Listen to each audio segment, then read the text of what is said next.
Hello, everyone. We are just 5 days away from a new season of Notre Dame football. I'm Pete Byrne, joined by Tyler James, co-publisher of Inside ND Sports. And every week throughout the season, we're going to be bringing you content every Monday following Marcus Freeman's press conferences, letting you know what he had to say, talking about some of the hot topics heading into each average football game. And we will continue to partner with each other as we did a year ago, bringing you content on air and online throughout the season, covering Notre Dame football as completely as anyone in the market. Tyler, huge game for the Irish. The season opener is always very exciting. We've been looking forward to it for a long time. But Notre Dame goes into a hostile environment against a top 20 Texas A&M team, and we found out today they're going to do it with a couple of first-time starters on the offensive line. Yeah, the left side of the offensive line making their debuts as starter. Freshman Anthony Knapp at left tackle would just be the third freshman offensive lineman to start in a season opener for Notre Dame, I think in program history, at least since 1972 when they brought freshman eligibility back. So quite the task for him. Sam Pendleton, a sophomore, will be starting next to him. And then we've been talking about the left side so much, right tackle Emil Wagner will be making his first career start as well. So only 6 starts amongst the starting 5 to their careers, and those came the last 3 games of last season for both Billy Strouth, the right guard, and center Ashton Craig. So very inexperienced offensive line.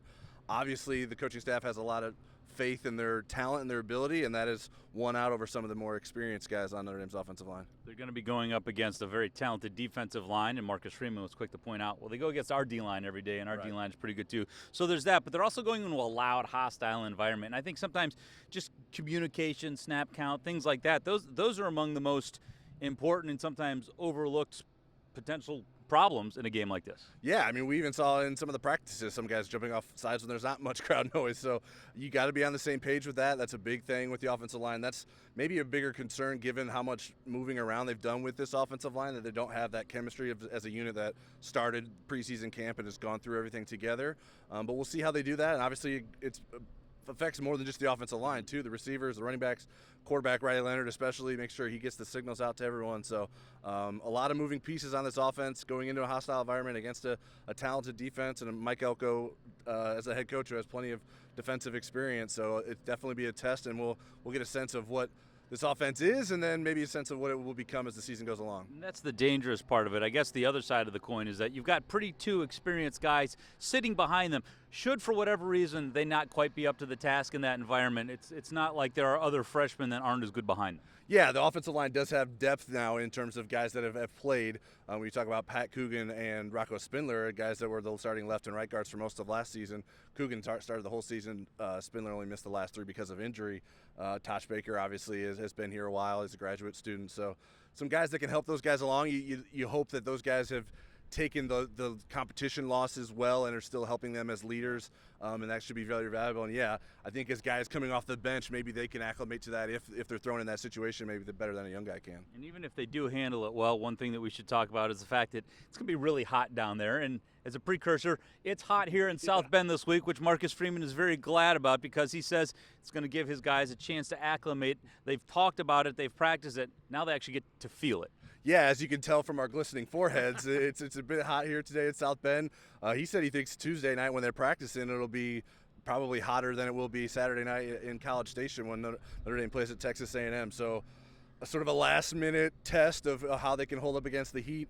I think the downside is that you got to make sure you don't wear yourself out this week by the time you get down to Texas A&M. So they'll have to be able to make sure that they're both testing themselves and not overworking themselves going into what should be a pretty hot and humid atmosphere at Kyle Field. Yeah, my hunch is that they'll have some hard intentional practices early in the week and then dial it back pretty significantly to the extent where you're looking at glorified walkthroughs.